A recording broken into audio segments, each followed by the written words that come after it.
Please remember that all the opinions in the show are those of the host and should only be taken as food for thought. We're in no way telling you to do anything. Everything is kept anonymous for the safety of the listeners and no information is shared to anyone else. If you are easily offended by people's opinions or views, then thank you for making it this far, but this is not the podcast for you. So see you later. And please enjoy the rest of the show.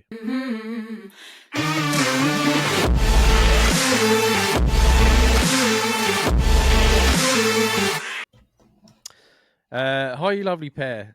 I met a woman.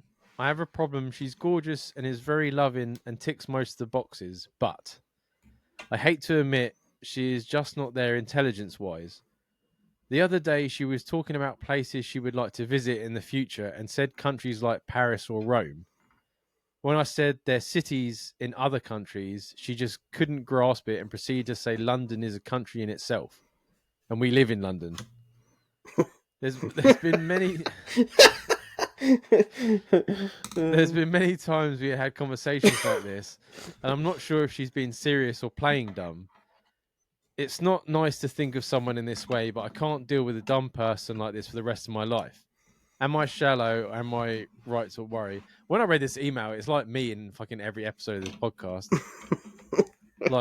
Geography is not my strong point. I think geography gets a lot of people, but if you're living in London, you should know you're not in the country. Yeah. I don't know. It is difficult because some people are lovely people. I know. So I've got a really good friend of mine who is really good. He's a good mate.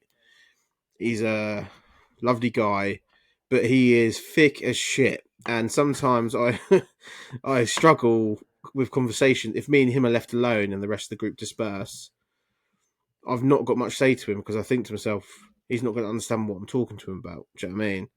Yeah. And if you're in a relationship with a person like that, sometimes you need someone on your wavelength or they're on around your wavelength. Mm-hmm. That doesn't mean that it can't be learnt though. If it, the more you make it as part of like your banter between each other, the better it will become. And I don't think it's a reason necessarily to think, oh, she's not the right person for me. But yeah. The London thing just makes me laugh.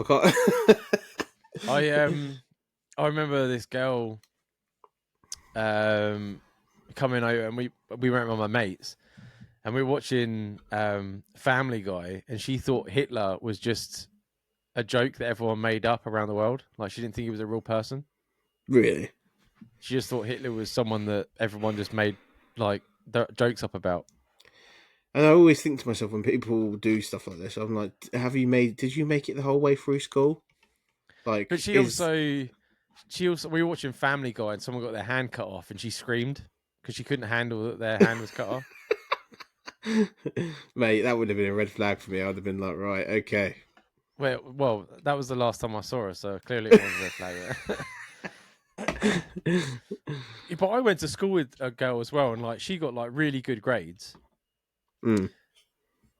But if she left her house, she'd probably fucking get lost and kill herself. Like, she had no. Like, yeah, there is a lot of people like that. There's a lot of people that are intelligent, like academically, and it does happen a lot where they're intelligent academically, but socially they're completely and utterly like off, not there.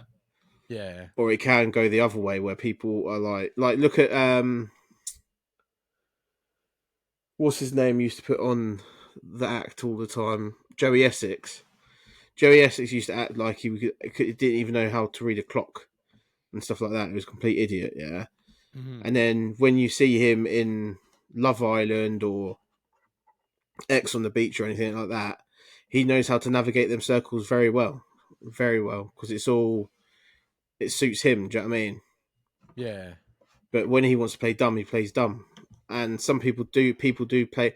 I deliberately do it at work. I'll act as though I don't know what I'm talking about to try and like find people out. Do you know what I mean? But that's just because I'm a conniving little fucker. But yeah, I don't know, man. It's hard because when you do find someone really stupid, it's difficult to get over it. I find that difficult. I think everyone's got their own like fields that they're intelligent with, right? Mm. Like I'm shit at geography. Like I couldn't fucking find Yeah. my ass with a compass. You know what I mean? But like I can bake and I can do all like this podcast stuff and I can play computer games and there's a lot of things that I know well. Mm. I can carry conversations and I can, you know what I mean, stuff like that. So I think, is it like, are you just sort of you've heard this ridiculous thing And and now you you've can't held on to that, yeah. yeah, now you can't unhear it and now everything sounds stupid.